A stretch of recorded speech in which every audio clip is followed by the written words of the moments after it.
The new Miata ND3 versus BRZ TS. Yes, we are finally doing an affordable car shootout. In fact, the reason we're doing this and the reason I'm on crutches is Mark was sick and tired of us doing all these Corvette and Porsche videos where I rave about $180,000 car. So he threw a king crab claw through my foot. Now I have 6 stitches in it, and I'm on crutches for the next week and a half. Anyway, so what are you gonna see in this video? Well, both cars are on a spec tire, the Bridgestone Potenza Sport. We're gonna be talking about what these things are like to live with. We're gonna drive them on the street. We're gonna have lap times. Bert Casey's gonna drive them. We're gonna drive them to Audubon Country Club. And of course, we're gonna have a ye old time doing it. So enjoy the video.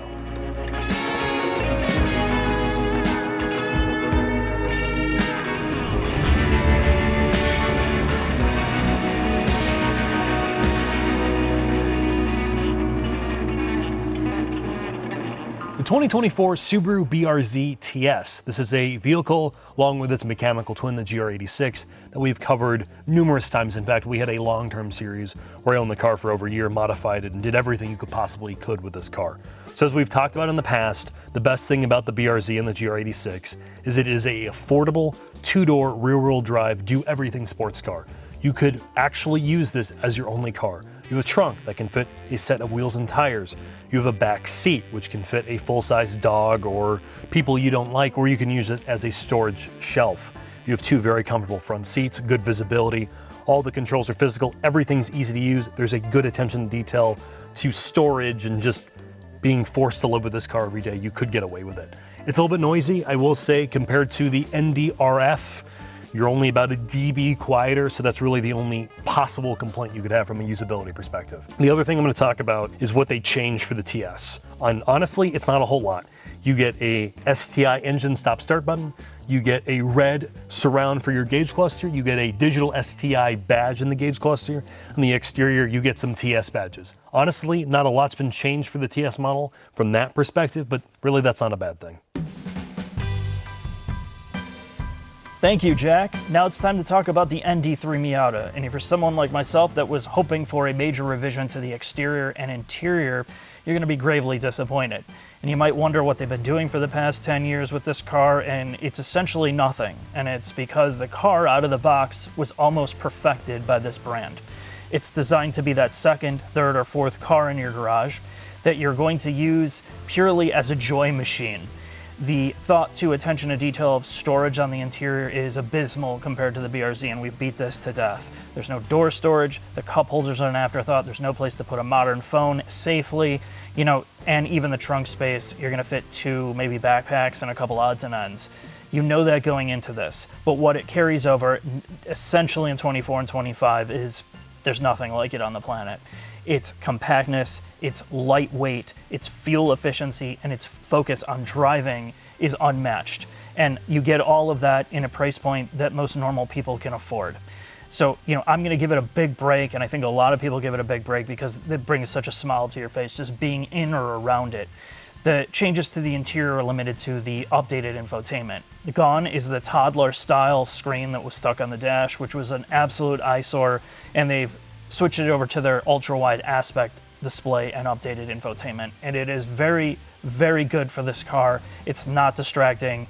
All your Android Auto and Apple CarPlay stuff connect almost seamlessly.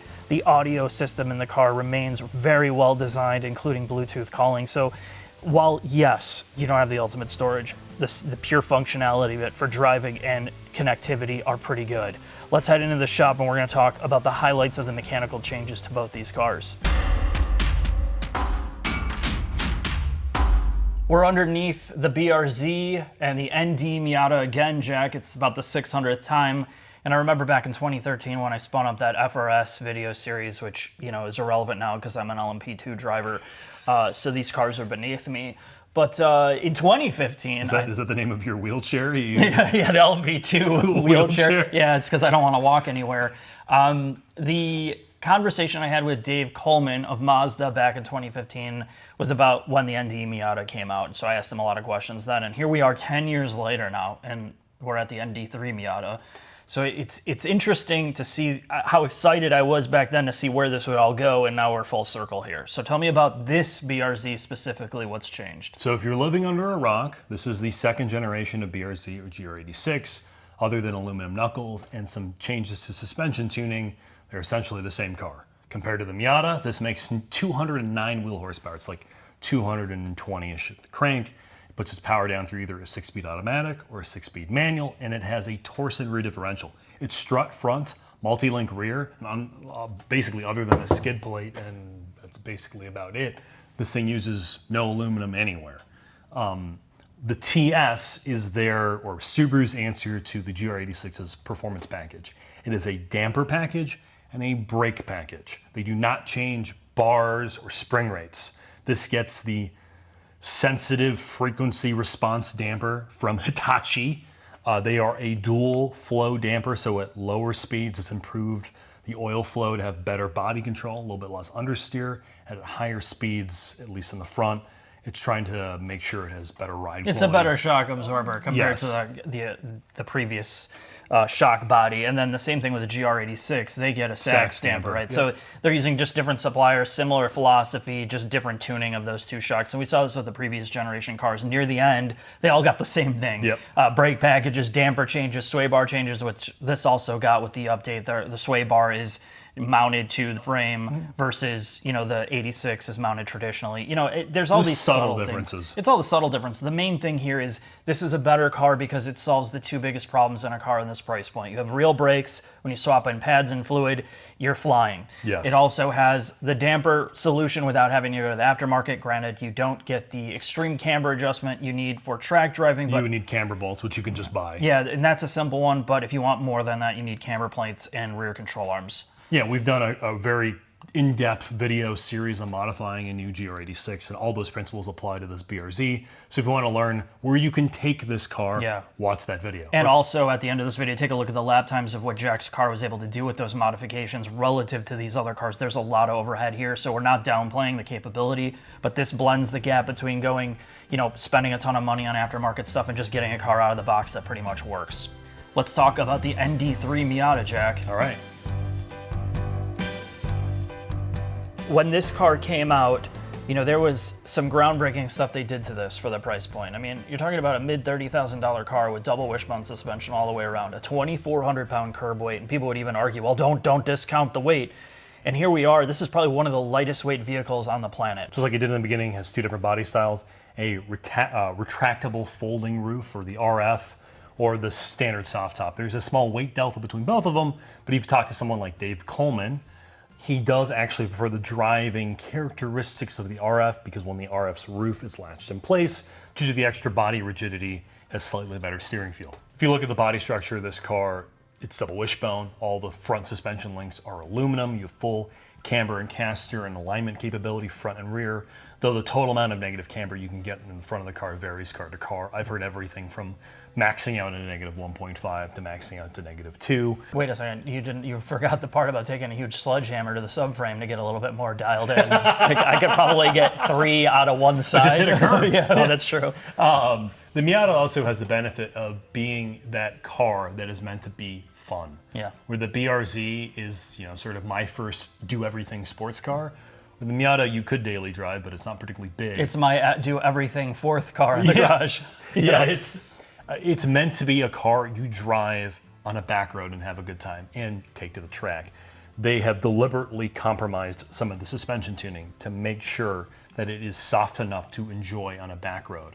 Where the BRZ is more about ultimate body control, the ND Miata, since the beginning, has always been a little bit on the soft spot side, particularly in the rear, because on the best roads, at least according to the Mazda, you deal with really crappy pavement. And this car, compared to the BRZ, while the ride quality is pretty similar, over bad pavement, the Miata does a much better job absorbing all the bumps and undulations in the road. And chances are you probably saw our Miata documentary series. We're probably one of the few that did it on every single car. And the ND already had a video on that where Dave talked about the engineering part of setting that car up. And now we're going to extend that out a little bit by talking to Dave again about some of the changes to the ND3 Miata. Perfect.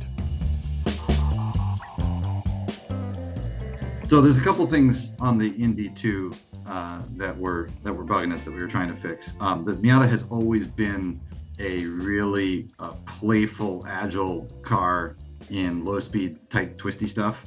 And we've been trying to expand its performance envelope into faster and faster conditions and give it the higher speed stability without robbing any of that nimbleness and any of that fun from the low speed.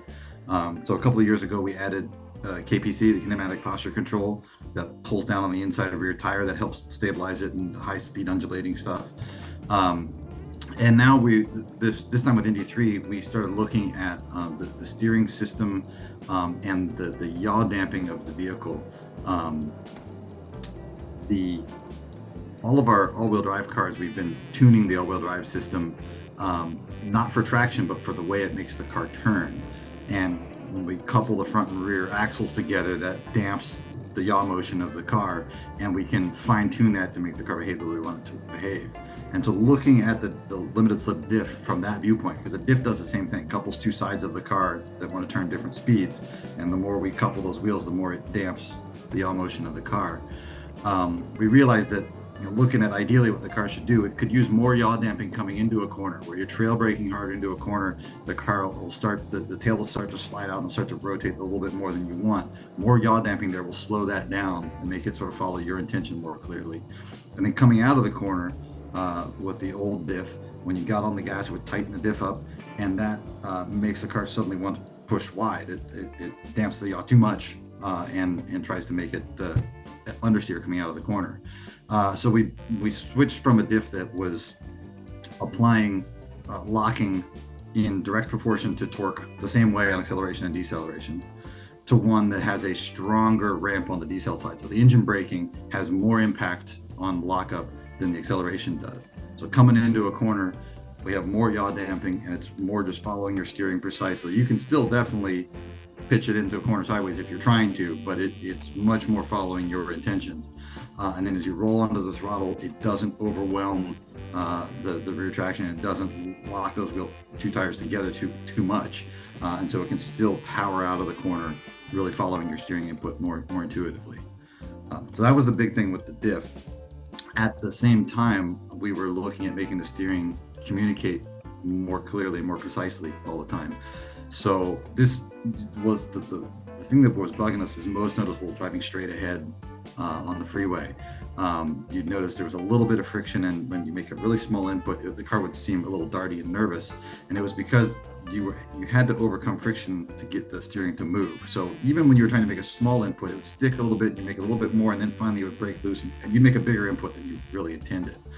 And by dialing back the friction in the steering a little bit, partially mechanically, partially through the software algorithm that compensates for the mechanical friction, we were able to make it much more precise on centers. You can make these really tiny subconscious adjustments much more easily. And it makes the car just feel more stable in a straight line and more precise at that very beginning part of the corner. The first bit of turn in, it's kind of the most important part of the whole corner, because if you miss your turn in point by 6 inches, you spend the rest of the corner chasing that mistake and trying to make up for it.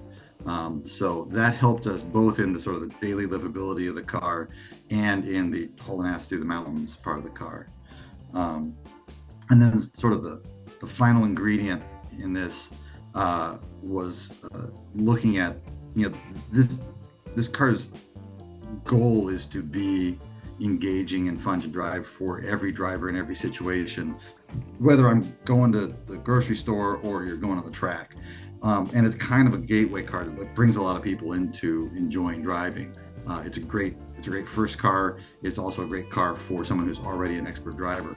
But there's this sort of learning gap where you've got the stability control kind of covering your ass right up until a point, and then when you feel like you're confident enough, you turn it off and suddenly you're on your own.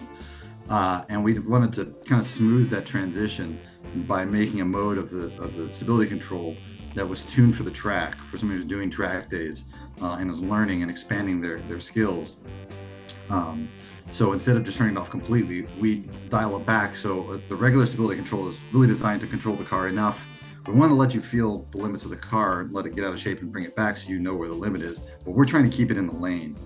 And the track mode is just trying to keep it on the track. It lets you get a lot more sideways, get a lot more out of control, but it's still kind of there to reel things back in if you're not on top of it. But it gives you a lot more room to learn the driving skills to really enjoy the full performance envelope of the car. And then of course you can still turn it off completely if you want once you reach that point. And an important detail in the DSC track mode is that the kinematic posture control is still working in DSC track.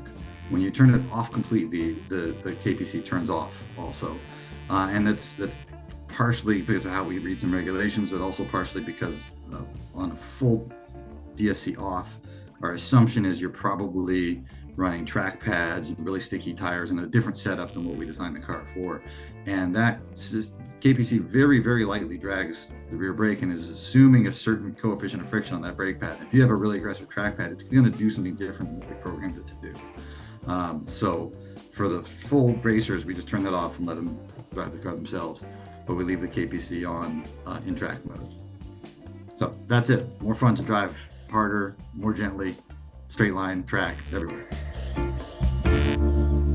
Now that, Dave talked a little bit about some of the things that have been changed, but fundamentally this is the same car as the ND2. The ND2 got the biggest revisions in terms of engine design. There's also been multiple iterations of transmission revisions to fix, I would say, some manufacturing problems with it. And you'll see that in the Cup car, which I also drove, they went to a sequential gearbox while they were trying to sort out some of these issues. But about halfway through the ND2 Miata development or program, the transmission has now, most of those problems are almost all on like revision 3 or 5, but apparently, according to Mazda internally, and they are shockingly honest with us, that now it is no longer a commonly warranted issue for these cars. People are no longer going to the dealership and saying, I blew up my gearbox. Yeah, which is good. So they put the money in some of the hardware part of this.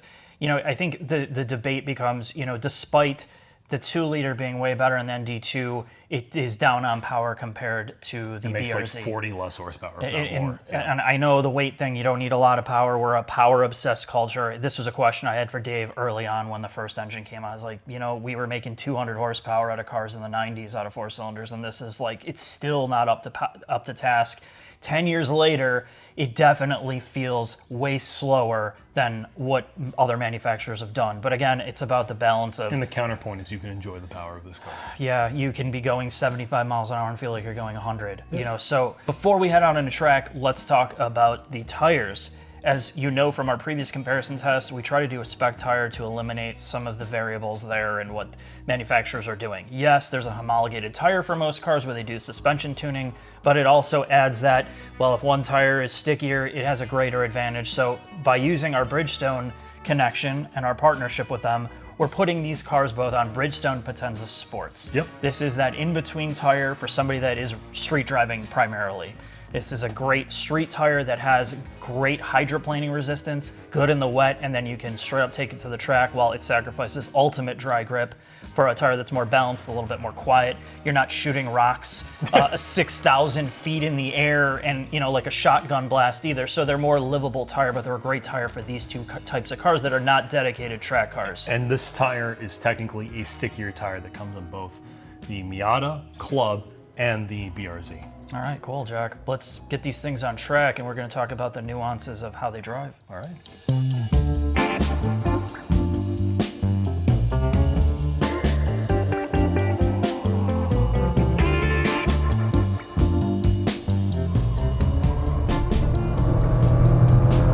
Jack, ND3 Miata. I feel like we're just living the history, living the past. Now we're in the future.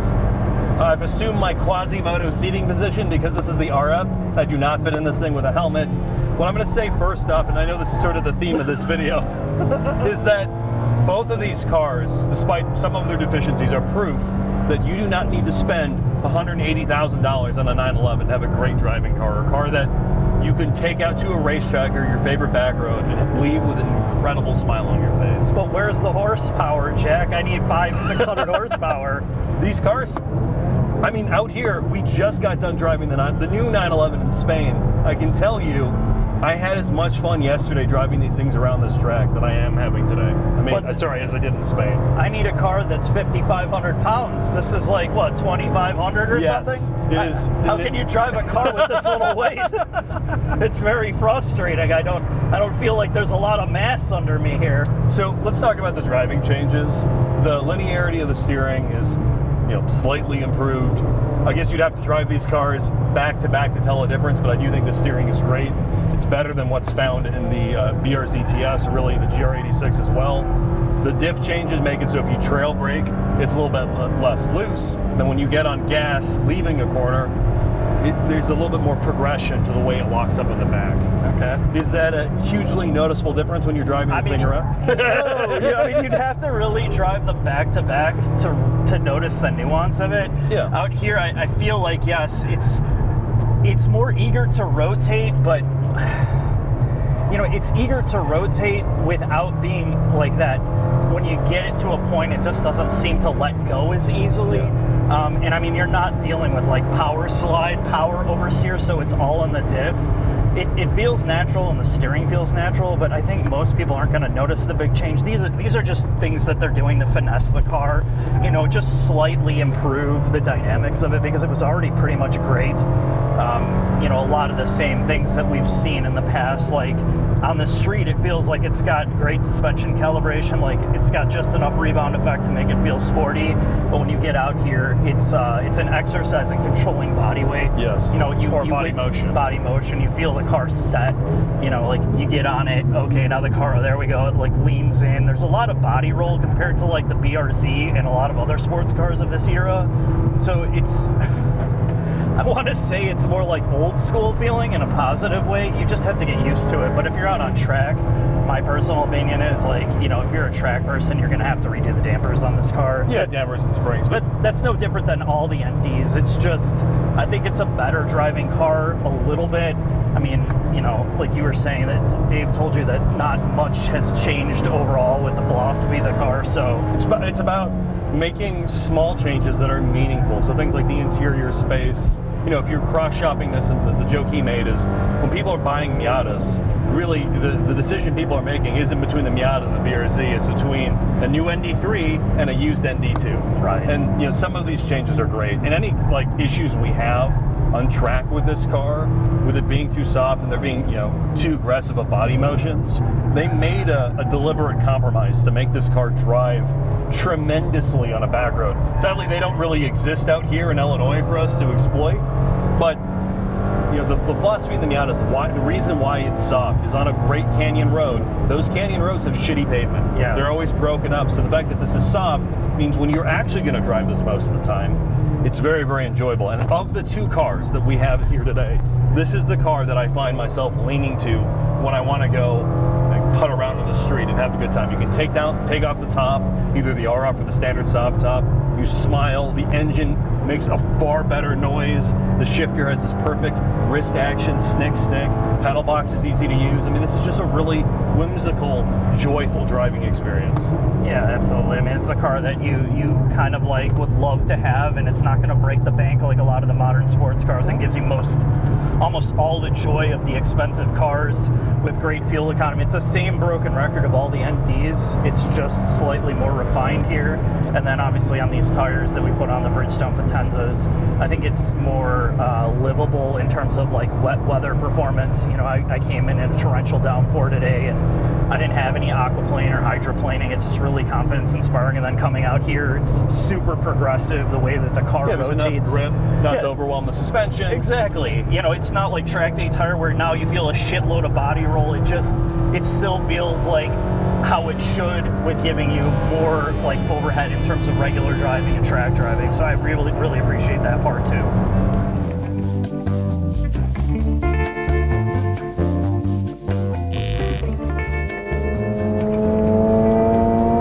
BRZ TS, I'm home! How many times are we going to drive this car? No. This is the STI-inspired TS, Mark. Oh, the TS, what does that stand for? It stands for Hitachi Tuned. Oh, okay.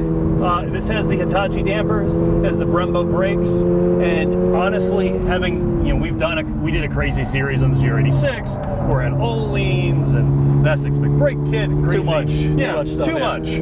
This is proof that you don't need to do any of that to have a great time out here. Well, namely, when you compare it back to back with the Miata, it feels like you're flying in here. Brakes are stronger. The car is flatter, at least on track. It just feels like it does what you want it to do a little bit more. It's a very entertaining car, Mark. I mean, the amount of joy I have driving this thing around, how flat it feels, the dynamics of the car. I mean, it's great. Yeah. All right, that's it. I mean, there's not much more to be said other than some of the changes to the TS, right? Yeah, you really do feel the brakes hard in the braking zone here. The front dampers help with a little bit of the understeer tendencies of the stock car, because this obviously doesn't have camber balls or anything. It's a press car. Yeah. It feels a little bit more neutral. The high-speed damping is better. The ride quality I actually feel is better because they don't touch the spring rates. You just end up with a better shock package. You can basically get one of these cars now, do camber bolts and like counter space garage, brake pads, and brake fluid, and you can lap this thing all day long, which is exactly what I want in a car like this. And I can still slide it about a little bit.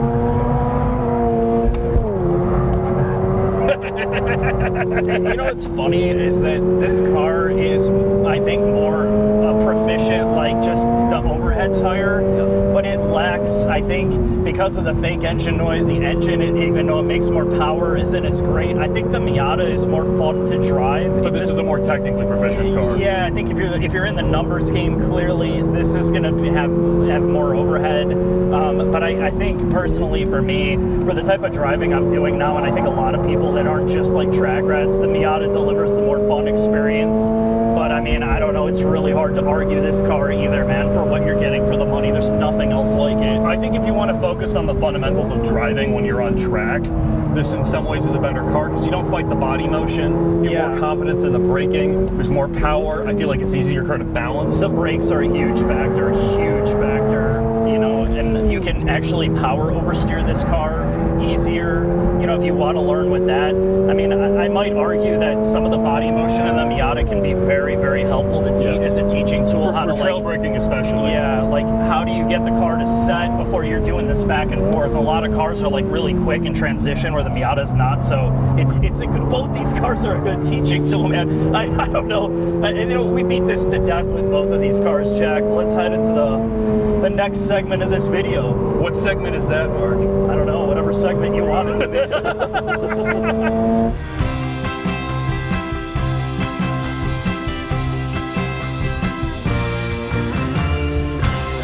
This is an internet car video, so naturally we have to talk about lap times. We're here once again with Britt Casey, our in-house race car driver. He won TCR, he was a GT4 driver, he raced in IMSA. He's far more talented than Mark and I both are combined. So he is the perfect person to set these lap times. Now, as far as testing parameters, they were on a spec tire.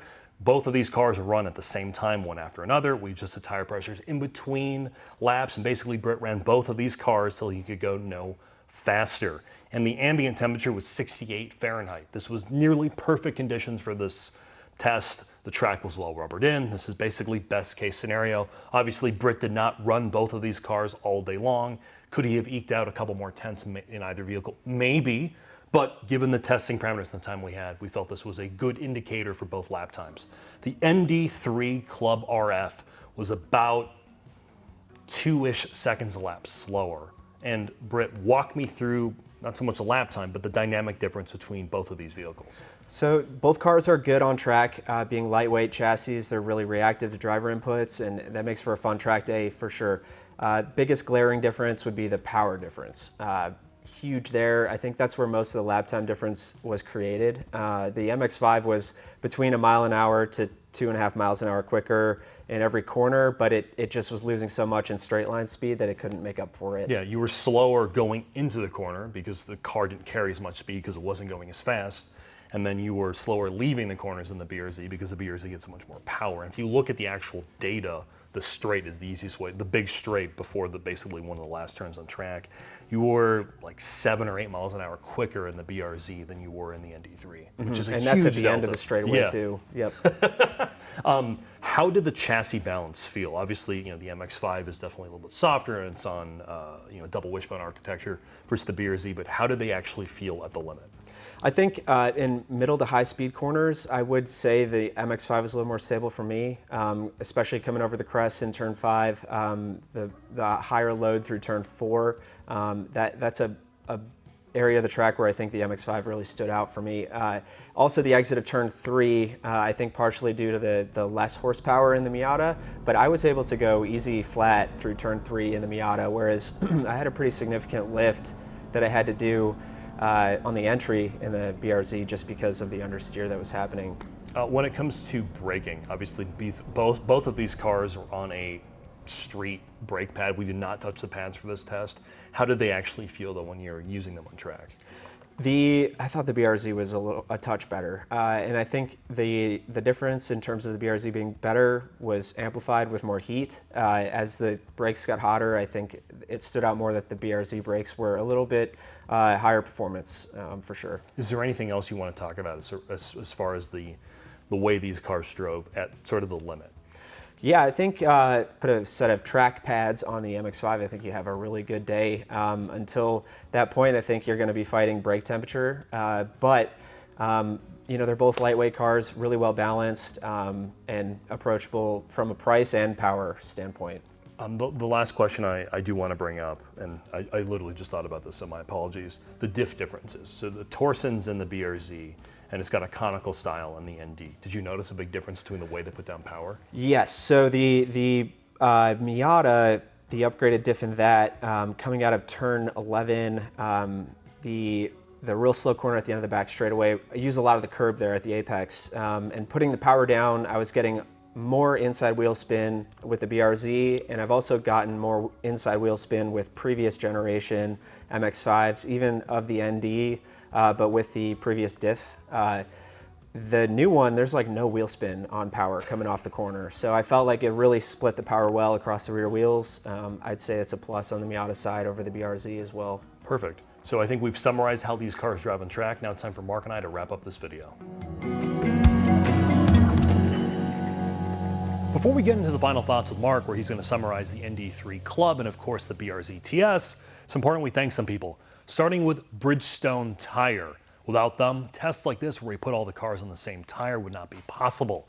So if you're looking for tires for your own car, and we've done this for our own personal vehicles, please look at the various Potenza lineup tires, like the Races, the RE71 RSs, the Potenza Sports, and of course the all-season tires as well. Also, huge thanks to Autobahn Country Club. Without their facility, these tests would not be possible. So if you're looking to do a track day, look at their calendar. They also have a driving academy where they can help you become a better driver or at least introduce you to track driving. And of course, thanks to Ultima Raceworks and Limit Plus One. They support these tests with their facility here in Crystal Lake, Illinois. So if you're looking to do maintenance or build a race car, hit them up as well. And of course, Limit Plus One is the parts reseller for things like the GR Corolla, BRZ, and of course, GR86. So with that, let's talk to Mark. All right, let's close this out. ND3 Miata versus BRZ TS. Which one you choose is highly dependent on where you're at in your life. If you have 2 or 3 cars and you want the most connected, most pure driving experience for the money, there's nothing that beats the Miata.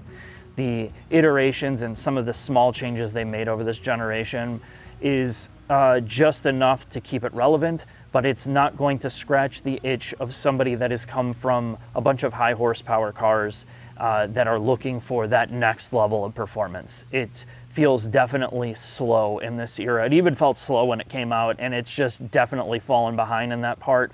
Is it make it a worse car? No, because it's basically incredible what they were able to do given their budgetary constraints and the price point that this car was set at. I swear if you put like a Porsche badge on this thing, it would be like $70,000. I mean, so, you look at it overall, big picture, it's a very special car. And I said in our last video, it's a classic already. It just doesn't exist in this form factor. Lightweight, manual trans, rear wheel drive, manual parking brake, great weight balance, driver centric, right? Nothing else has been even thought about other than that. And that's why I love the ND Miata. Now, one of the best cars, probably sports cars ever made. The BRZ is essentially trying to fill the gap of not stepping on the Miata's toes, of being that open top, super lightweight car, but they made a coupe. Rear wheel drive, same formula, more usable, more power. It's basically near the same price, if not better in many cases, and it has a higher overhead and performance if you want to modify it and take it to the track. When you looked at our leaderboards, you can see just a set of Öhlins dampers and Essex brakes. The bare basics have put this on another level of car, and the BRZ is the same exact way here. You're getting something great out of the box that you can drive every day, and it doesn't have to be your second or third car, and that's why it's amazing. Both of these vehicles scratch that itch for somebody that doesn't want to dump $70,000, $80,000, $90,000 on a sports car, even greater than that. And the Miata and the BRZ are two cars that still are in that price point that normal people can think, I want a fun to drive car, and that they work great. You just have to sacrifice the fact that they're not the fastest things on the planet, and you're gonna love driving them. I'm gonna leave it at that. Thanks for watching. See you next video.